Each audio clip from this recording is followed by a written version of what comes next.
right, so this is going to be another movie review. This one's called Blood of Dracula, 1957. Again, this one 3 out of 5 stars. I thought it was alright.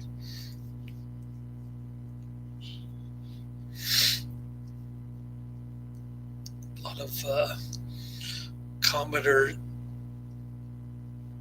lot of commenters said should have been named I Was a Teenage Vampire instead of Blood of Dracula. This movie has absolutely nothing to do with Dracula. So this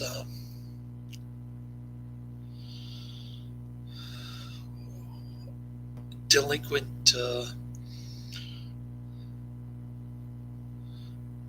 what's the word that I want to use? Not delinquent, but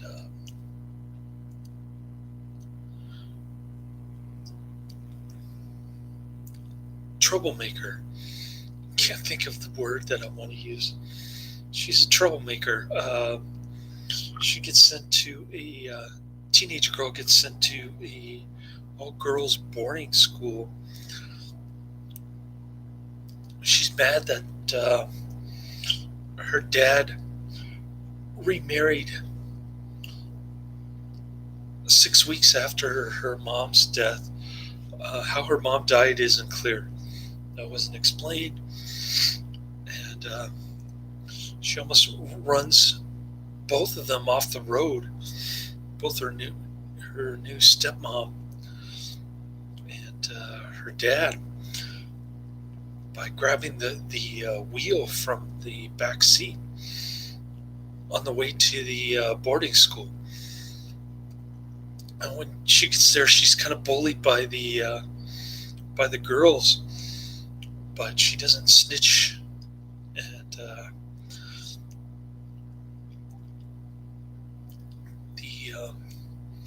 the science teacher notices that she has a hot temper, so that makes her a perfect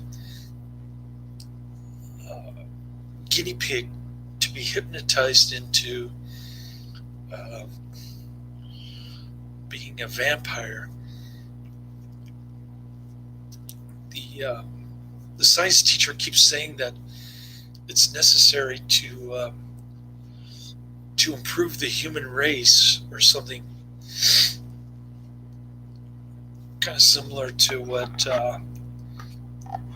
Dr. Frankenstein was saying in I Was a Teenage Frankenstein, which was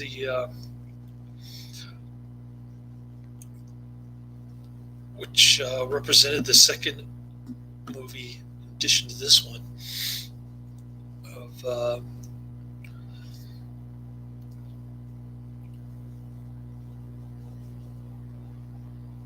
movies that were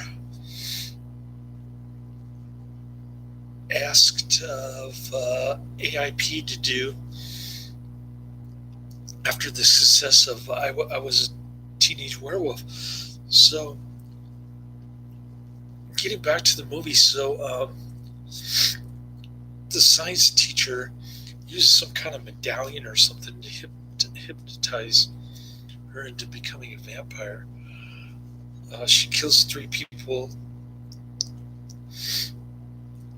There's some rather risque kind of lesbian foo going on for 1957 when she bites a girl off camera, but still visible in a way. Their 2 bodies are visible, but the bite isn't visible. I guess I should describe it that way. So that's pretty risque for 1957. I think it got some attention from the Council of American Bishops or some such organization because of scenes like that. And there are some boys who kind of break into the the all-girls dance party. One kid starts singing this song, Puppy Love. It's supposed to be cheese factor, but I didn't really get much entertainment value out of it.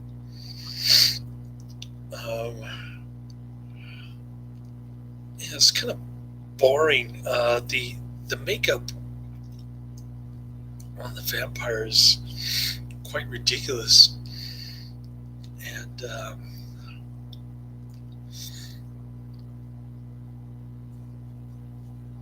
couldn't really get into this one as much as I was a teenage werewolf or I was a teenage Frankenstein. It wasn't unintentionally funny like I was a teenage Frankenstein was. That movie had me cracking up big time. This one wasn't funny at all. And just like I was a teenage Frankenstein, this one was rushed through quite a bit. Filmed very fast. And the only actor that I recognized was Malcolm Atterbury, who was also in I Was a Teenage Werewolf. I forgot to put his name in the description box for that particular movie review. Anyways, that's about it. Not much else going on in this movie. Just girls talking to each other and the conniving scientist teacher trying to make a name for herself by hypnotizing this girl into being a vampire. Don't ask me how it advances the human race or how it's supposed to make her famous. I didn't get that part. That part didn't make any sense to me. But nevertheless,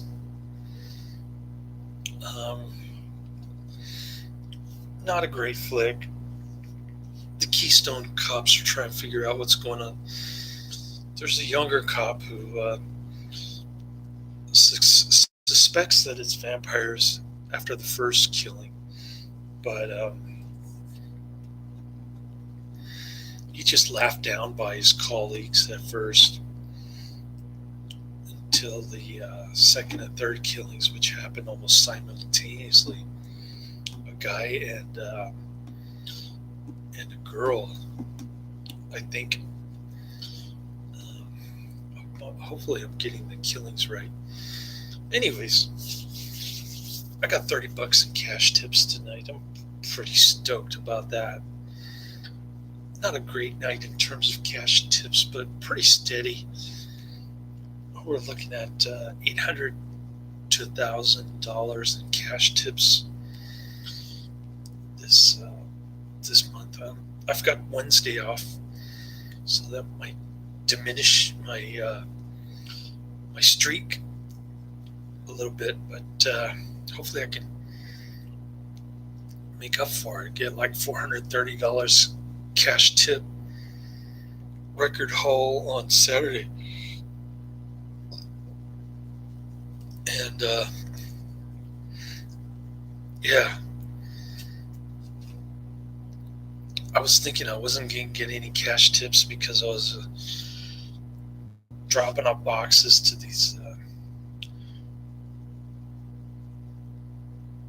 customers who don't order very much in my hometown, Redwood City, which is kind of a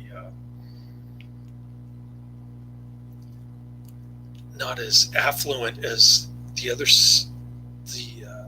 My last two stops, Burlingame and Millbrae. But I was thinking in the back of my head, these customers have like 5 boxes each. They got to leave me a tip. And sure enough, stop number 14 had an envelope on the screen door, $10 in it. Stop number 15, my last stop, the lady had $20 in a plastic bag. I've never seen that before. She just handed it to me while she was bringing down her cart to haul all these 5 heavy boxes. And yeah, it was a good night. It wasn't a great night, but it was fair.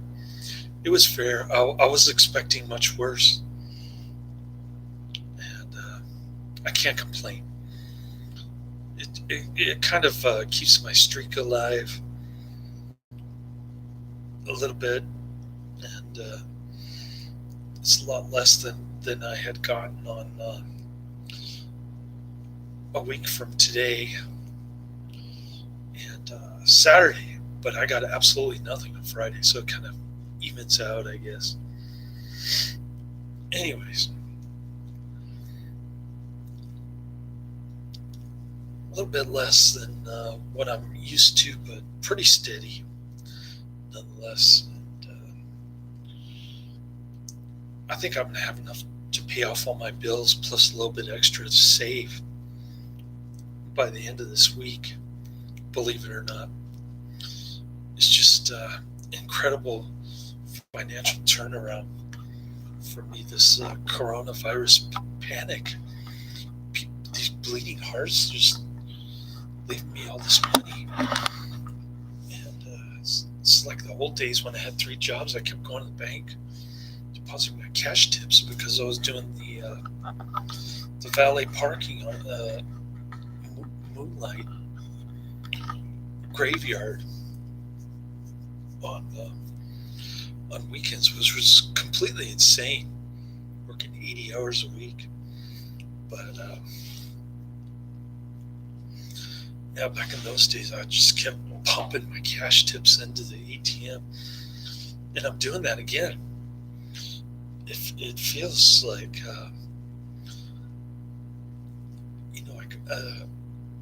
my finances are kind of like a business cycle. It goes into recession and then boom. Well, when the U.S. economy is in recession, thanks to these communist politicians imposing de facto martial law on all of us, locking us up like barnyard animals inside our homes,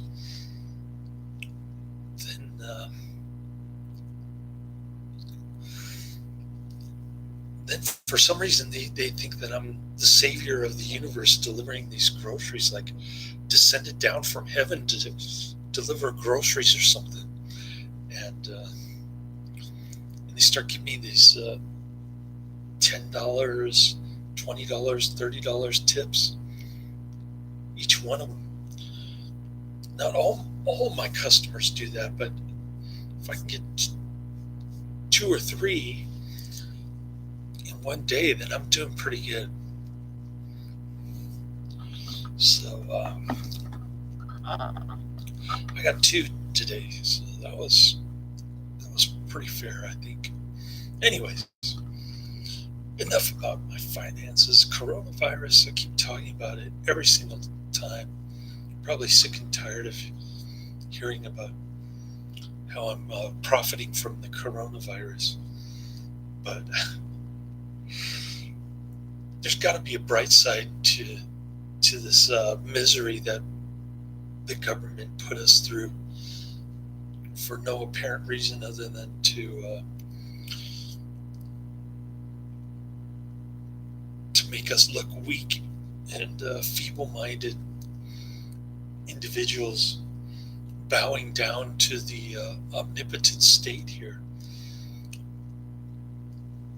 And I really do mean that. I wasn't expecting it this soon, but it just came down like a giant hammer. And I don't know how people put up with this crap, quite honestly. I know in New York City, the businesses are all boarded up because there's a looting problem. And I'm surprised there hasn't been looting and or rioting here on the left coast, but I guess the situation is not nearly as bad as New York. Um,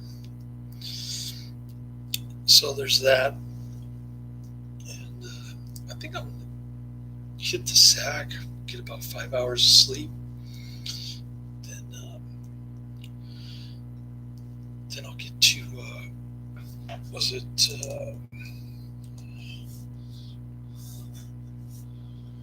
trying to think, return to the Blue Lagoon, which is supposedly another one of those